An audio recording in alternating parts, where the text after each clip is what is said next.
Welcome back to another episode of Estate Planning Nightmares and How to Avoid Them.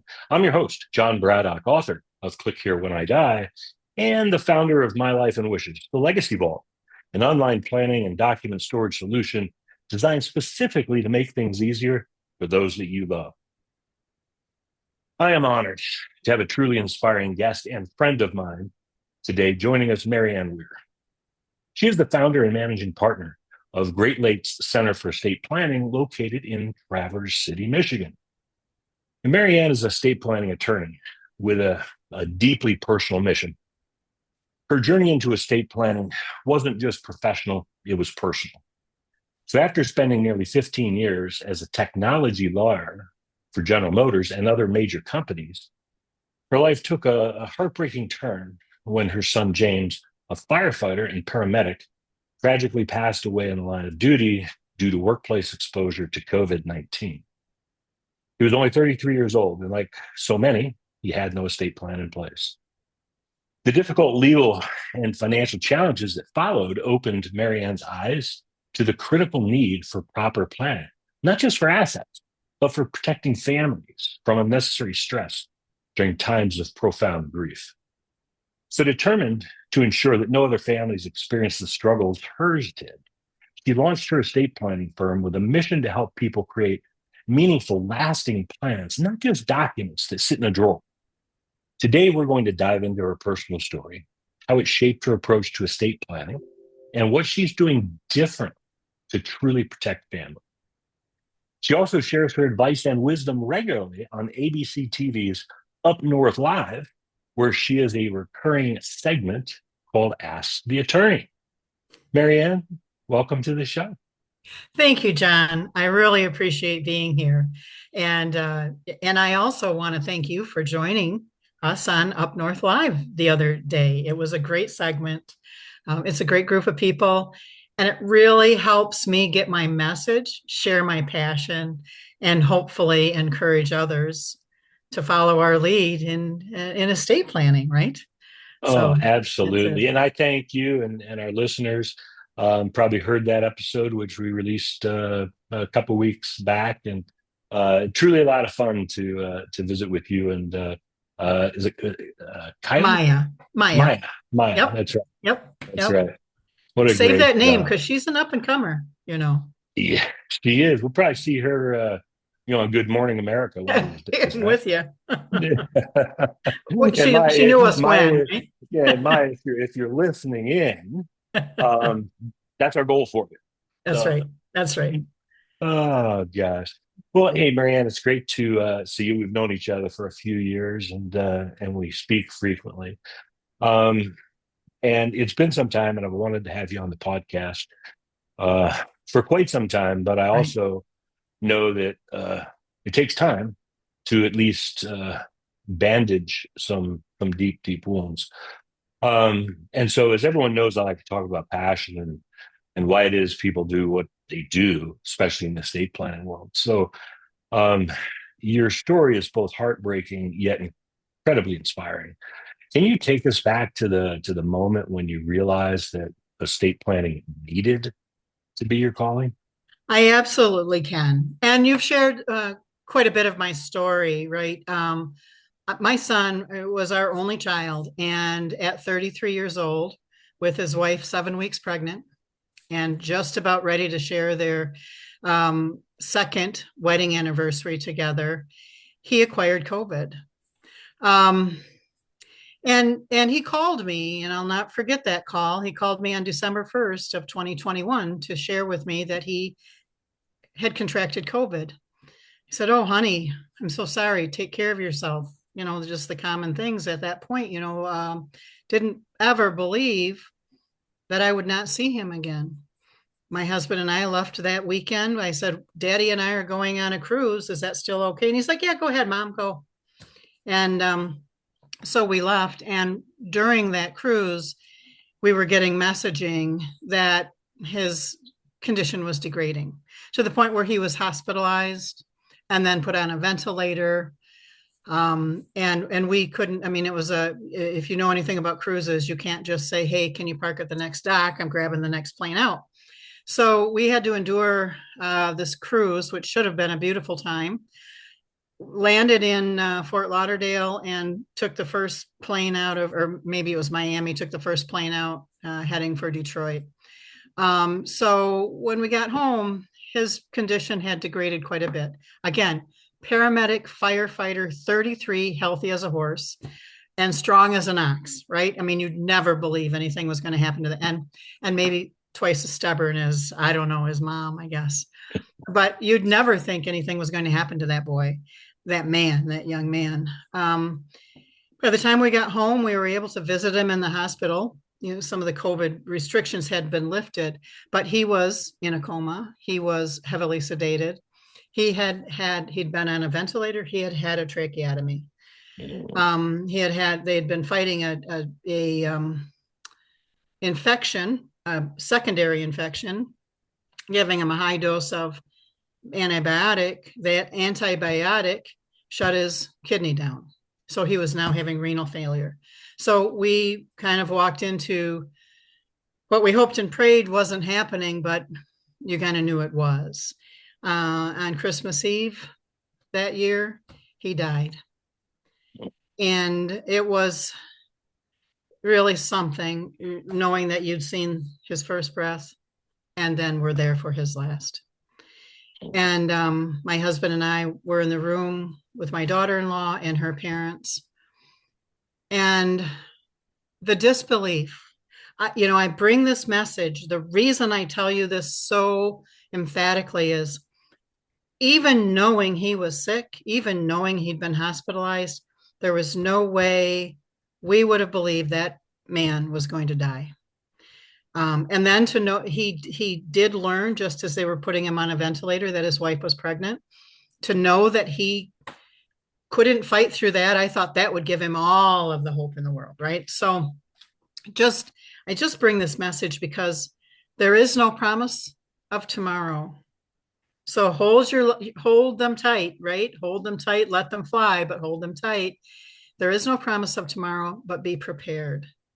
So you asked me to go back to when I realized. It didn't take me long. All of a sudden I was, now it's January getting into February, and I'm calling. He was, of course, our only child. So he was everything on our estate plan. I'm calling life insurance companies. I'm calling whoever, 401k companies, whoever had him as a beneficiary. And the words out of my mouth were, "Hi, my son died and I need you." And every time I'd say that, I would just start sobbing. I couldn't get through that conversation. So to think that that someone's going to be prepared.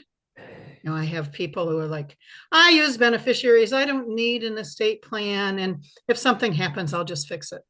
Well, I'm here to tell you, each one of those phone calls is like ripping it open again and again and again. Not just for me, but for my daughter-in-law, who had to probate his estate because he owned a home before they were married. And so the home was not in her name. An estate attorney would have caught that, right, in a review. It would have been corrected. She would have never had that worry. For the period of he was 33, had very few assets, had a house, didn't have any debt. And it took 7 months for her to know that house would be hers. 7 months through a probate process. 7 months where she, newly pregnant, grieving her just absolute soulmate, and trying her best to put one foot in front of the other. There were parts of her, I know for a fact, that was a little worried that my husband and I, were lurking in the background, going to want whatever that was coming her way, which was not at all true, but you don't think properly during these periods of time. And then we had to deal with our own estate plan, which, by the way, was reasonably poorly done. We had quite a few assets, 2 homes and whatever else. And the lawyer had talked us into a will plan and beneficiaries. So don't know why that happened, but then to go on and try to find a new lawyer I wasn't going back to that one, right? To say, hey, we need to, and now I'm worried. I've got a grandchild on the way. Everything that was going to James was going to him and his, if he wasn't there, to his descendants. Was that grandchild a descendant? Would that grandchild get everything? Which was fine, but not everything to an infant if we were to die. Anxiety is so high during that time. I felt like we can't drive in the same car together, my husband and I. Something's going to happen. And so trying to find an estate attorney who cared about me, cared about my story, understood the stress my husband and I were under, and would deal with our plan accordingly was almost impossible. I did end up engaging with an attorney for a very high hourly rate, and that attorney didn't call me back for 2 months. Finally, I pinged him a couple of times, and then I wrote him a note and said, hey, I'm sorry, I don't need your services. That was the turning point for me. Watching my daughter-in-law going through what she was going through, and my husband and I being unable to find a lawyer that looked at us as people going through a tragedy instead of get in line, I've got other customers in front of you. Well, it's interesting because obviously losing a child is something that no parent should ever have to go through. And I know with your story, you've turned your grief more into purpose through this process. So clearly, your son's legacy, if you will, has really influenced the way you approach estate planning, because you were already an attorney. You just didn't specialize in estate planning, right? Correct. Yeah. And then to go through the experience of high hourly rates with another attorney who didn't show the compassion for someone who's just been through something so tragic. I can see how that would just mold you to want to truly help people with empathy and compassion. It did. That was a turning point for me, John. I had worked, and very proudly worked, as a lawyer for one of our nation's largest and proudest companies. And I was very proud to be a part of that company. And I used to say to my son, as he was out there, working his tail off as a paramedic, proud of every life. He birthed children. He pulled people out of car wrecks. He restarted hearts. He did the meaningful stuff. He was so sincere about his service. When we were dealing with COVID, he was very nervous, and he would call and talk to my husband and I. And I remember one time making the mistake of saying to him, honey, there are other careers out there. There are other jobs. And he said, not for me. There's not. There's not. These people need me, and people are leaving this field. Well, I remembered my words when I was working for General Motors. I would say, honey, when I retire, I'm going to do something super meaningful for people. Not that I don't think what I did there was not meaningful. I mean, I worked in workplace safety and other various really cool roles. But on that moment, when I couldn't find a lawyer who could deal with me timely or with compassion, I said, this is my calling. This is my passion. I am going to get out there and serve people the best that I can, teach them the best that I can about what estate planning is and what it can do for their future and for their family. I think of it as an everlasting gift. I just do. I know that you went through a lot of challenge when you were working with your father-in-law's estate. People come in my office all the time, and they have those stories, and they say to me, I just don't want my kids to go through this. I don't want my kids to go through this. And I understand completely, because I don't ever want anybody, my worst enemy, to go through not just the death of a child, but then all of the aftermath. Yeah. And It's those life experiences that we have that can drastically change our course. It's like you loved what you did, mhm. but something happened that said, I can make a better impact. And, I spent 30 some years as an employee benefit consultant. I liked what I did. We helped people, we protected them with the right benefits and those kind of things. But when we went through the experience we went through, it changed my whole course. I said, I can help far more people avoid this nightmare that actually awaits all of us It unless does. we do something and plan and work with a It good does. estate planning attorney and make sure family knows where to find things. John, now that I am learned in this topic, right? Now that I understand, there's an awful lot to understand, right? A lot more than I probably even know, but I know quite a bit about it.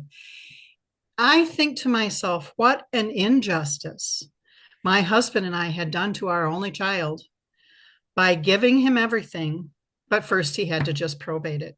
That lawyer hadn't even told us about a transfer on death deed. It was, you have him come here, we'll just go through the probate process with him. And now that I know what that all means, I cannot believe we were strapping him with that. I cannot believe it because we loved him dearly. He was literally the center of our universe. He was our everything. From the moment he was born, he was our everything. And we were setting him up to, and he ours, right? He would often say, it's the three of us. It's always been the three of us. Imagine emotionally what he would have had to go through if he lost his parents and then had to probate it. I'm ashamed of myself. But then I look back and I think, what would have happened had we died when he was a child? No guardian set up. I mean, at that point, no guardian set up, which only can be done through a will in Michigan. No conservator set up, nobody set up to take care of him because although there's no promise of tomorrow, everybody believes they're going to see old age. Well, luckily, we got through that with him. But imagine your family fighting because they want to be the guardian of your child. I I met a woman who was well into her 70s. Her son-in-law had died the previous year, and her daughter was killed in a car accident just a few months before I met her. This woman, high in her 70s, was trying to take care of two children under 5 years old. She felt it was her duty. She felt that's what her daughter would have wanted. I believe her daughter, and I believe her daughter would have wanted her to be grandma. And if her daughter was on her game, she would have done an estate plan and identified a guardian. Nobody would love them more, but that would, so those are things that do happen in life. They happen more than we know. And I'll tell you, if something were to happen in my daughter-in-law's life and she hadn't named a guardian, I can only imagine all of the people that are going to rush to take care of my grandson. Uh, and the fighting, and people hear a story and they say, well, that happens to other people. Well, it doesn't. And the sad story that you just relayed, much like the one when you and Maya asked me on Up North Alive a couple of weeks ago, about one of the most tragic stories, and it was so similar. It was these two young adults, two small children. They had gone out to dinner. They died tragically in a car accident. Um, no will, no guardian, nothing in place. His family's one side of the country, hers the other, and trying to get that sorted out through the court system and who's going to be best and foster care for the two small children initially, until they put them with one of the family members temporarily while they figured it out. But up the fighting and families divided, and a simple will and guardianship solves that. And of course, I always encourage people to take one more step, which is, put the full estate plan together, the trust, I so do that you too. don't, because even with the will and guardianship and everything else, you still have probate. to deal with and other things. Still So have probate. And the one thing is many, even if you're young and you don't haven't compiled a lot of assets, you probably have a pretty good sized life insurance policy. You have something, you have a house, you have something. And if that all goes through a will, the value of your assets, and you have one or two children, it's going to be sitting in a conservatory account that no one can stop from being turned loose on that child at 18 years old. So, yeah, our example is we had $1 million life insurance policy on me, right? Can you imagine an 18-year-old just losing both parents and turned loose with $1 million? I doubt if they'd live very long themselves. right, right. Yeah, if I had inherited $1 million at age 18, by age 19, I'd be looking for a job. No doubt, absolutely no doubt. But in the meantime, I would have thought, no college for me. I don't need all that or whatever. But the point is that I think estate planning is so important at every phase of your life. I have a lot of people who come in their mid 50s and they're like, well, we think it's just time to put this together. And I say, yeah, I think it is too. And I don't condemn them, but thank goodness they're there. But the time to put it together, you've got kids that are relying on you, you've got family, it's just always the right time to put it together.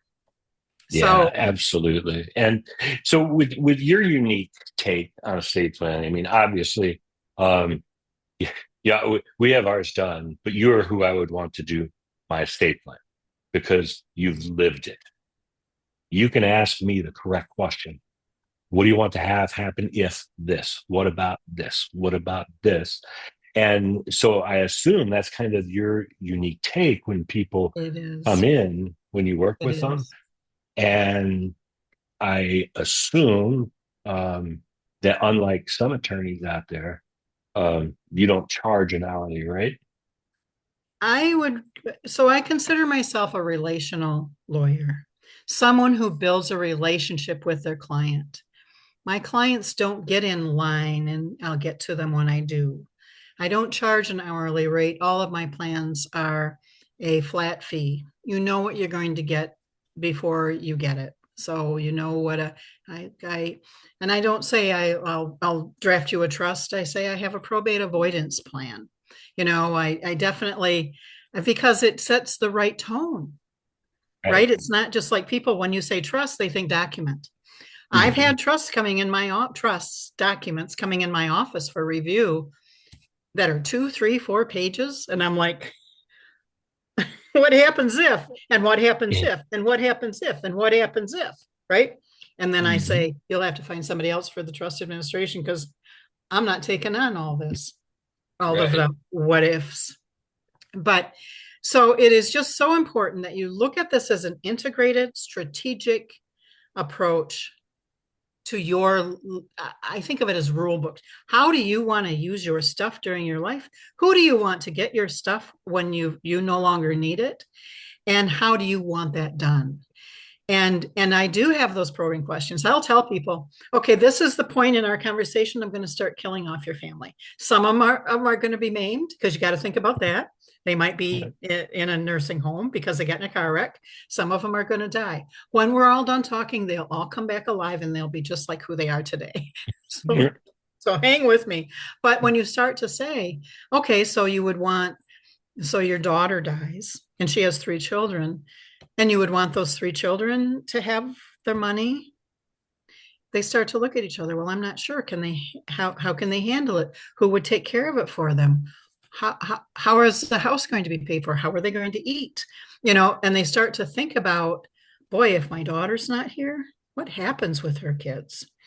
Or sometimes it's, well, my daughter doesn't have any children, doesn't plan any children. I would want her share to go back to her brother, something like that. But these are the conversations that really are necessary. And you can start to see light bulbs come on in people's minds of, yeah, I want this for my child. I don't want this for my child. And it's really heartwarming. You alluded to it earlier. I view myself, my practice. If you looked at my website, I hold it out there, but I am really continuing my son's legacy of service. His passion for service has become my passion for service. He's part of he is sitting on my shoulder all the time. Sometimes I hear the mom, you know, you forgot this or whatever, but he is with me all the time. I talk to my clients about him. You know, he was a great guy. And this is what I never would have expected. I never would have expected to be looking at the future of my life with no child in it. You know, that's not an easy estate plan to figure out. Well, what do I do with it? And Right. and I've been to the mountain and gone down the other side. And I really believe that the best lawyer is an empathetic lawyer. I like the relational lawyer, being a relational lawyer. As you know, I have a client care package. You and I talked about a client care package a couple of years ago. A key Hmm. factor in that client care package is your legacy vault, my life and wishes, because I think it's the thing that really helps bind the family together. You can share documents across the nation. You can put your statements, your bank statements, your all of the things. Do you think my son ever knew who my life insurance policy existed, or that I had who I bought my car insurance through, or the house insurance? Of course not. Right. So it's all of this information. And it's just that's just part of it. But then part of my client care is I want to see you every year. Come on in, because I'm sure you moved some investment, or you bought another house or something. Maybe you had another child. And And I love that you have that because as you and I talked years ago when you were building yours out, and I just think a client care program is just so critical because so many people think, okay, great. I've I've done my estate plan. Now it's set it and forget it. Well, it's not because life changes. And unless we continually review that with our attorney and oh, I forgot to add this, title this in the name of my trust or do something else. What you've laid out to avoid probate and solve problems and make things easier for family may make them much, much more difficult. And then what you do with our legacy vault that my life and wishes on the back end is you're showing your clients that there's a little bit more than just having all the documents in place and having them correct. It's making sure that families can locate them and access them when they need it most and be able to take down all your digital identities, the location of all your bank accounts. Because I can it's tell you, overwhelming. my kids would not know who my attorney is. They wouldn't know who my accountant is. They wouldn't know who my financial advisor is. They don't know what banks I bank at or what kind of accounts I have. They do not know where my retirement assets are located. They don't know if I have life insurance or what company holds it.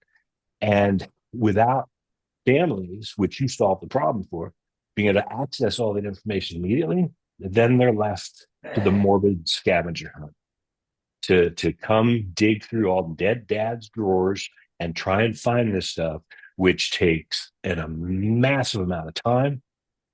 It's And emotion. expensive and emotion. Exactly. And so you provide the complete for your people, which I so love. I really do. And one other feature that I provide that not a lot of attorneys do is I will help all of my clients fully fund their trust, which means their bank account is either going into the trust, it's going to have a beneficiary to the trust, or investment accounts, etc., their house, so that when they're done with me, everything they own that they've disclosed to me will end up in that trust. If something were to slip through the cracks and not get into the trust, it's going to go through probate, which is Yeah.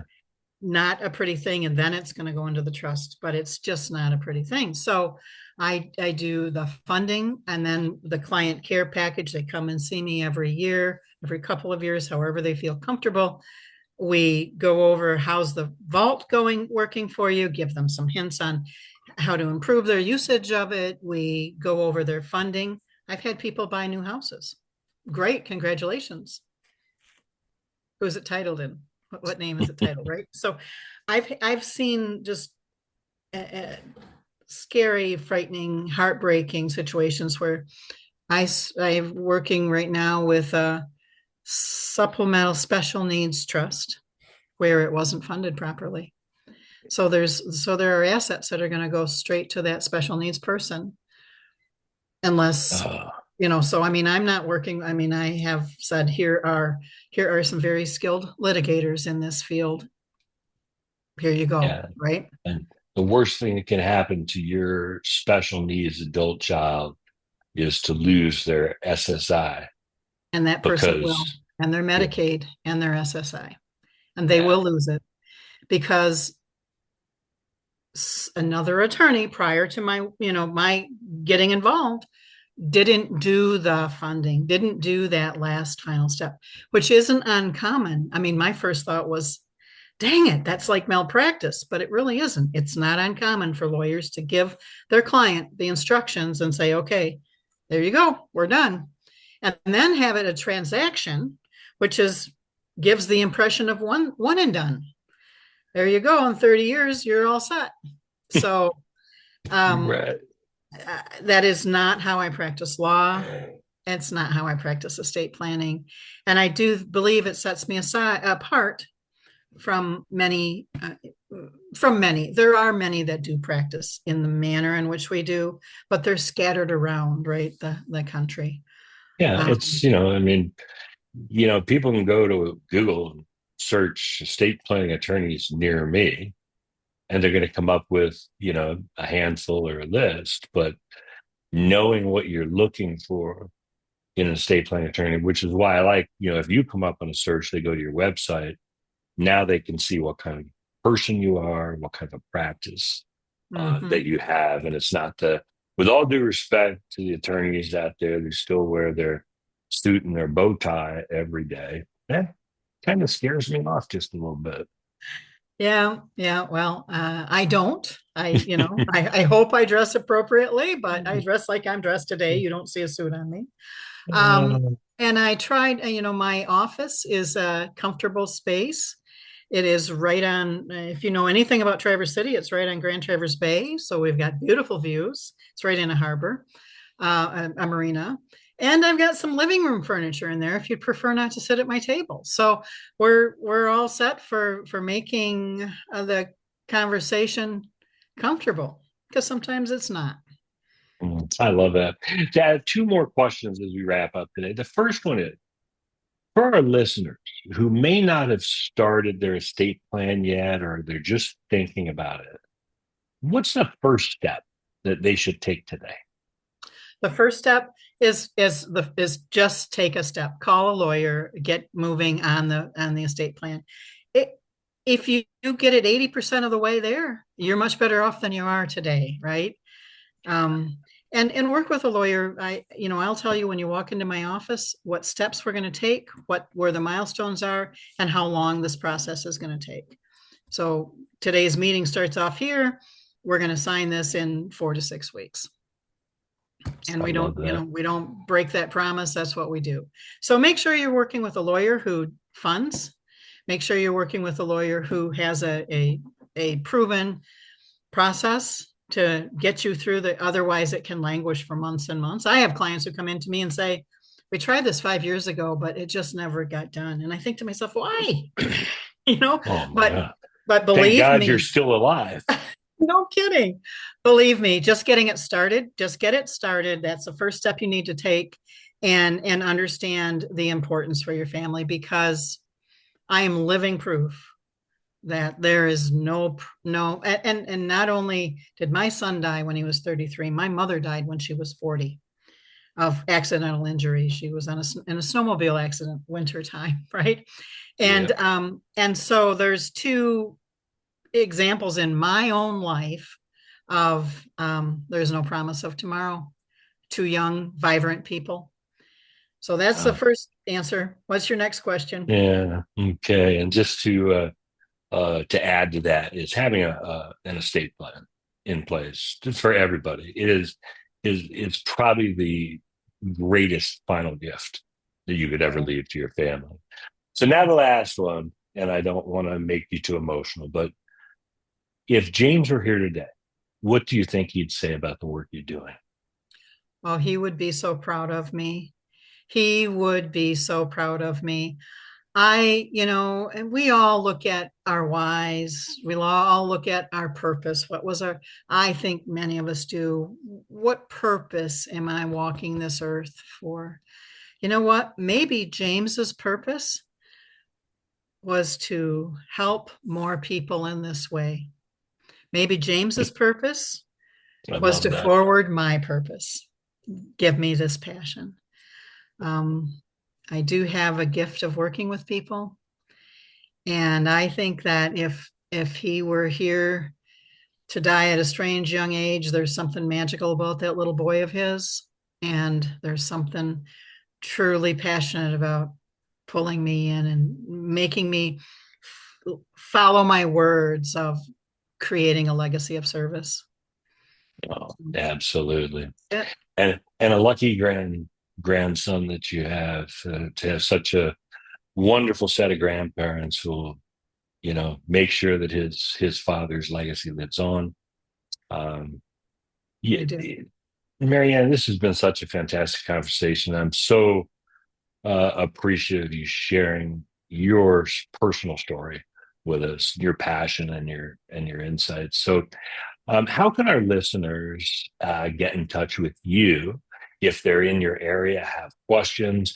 Maybe they're in a different part of the country, but they still have some questions they want to ask. Maybe you can direct them somewhere else. Absolutely. So my phone number is 231-633-3282. My email is maw, as in Mary Ann Wehr, maw at glestateplanning.com. So at GL as Great Lakes. Or my website is this huge URL, which is Great Lakes Center for Estate Planning.com. Those are three very easy ways to get a hold of me. Awesome. Thank you for that. And to make it easy for our audience, I've included all of Mary Ann's contact information below in the show notes. And to you, our listeners, thank you so much for joining us. If you found this episode helpful, don't forget to subscribe, give us a thumbs up, leave a review, and by all means, share it with someone that needs to hear it. So until next time, remember, your life is your legacy. Plan ahead and make it a great day.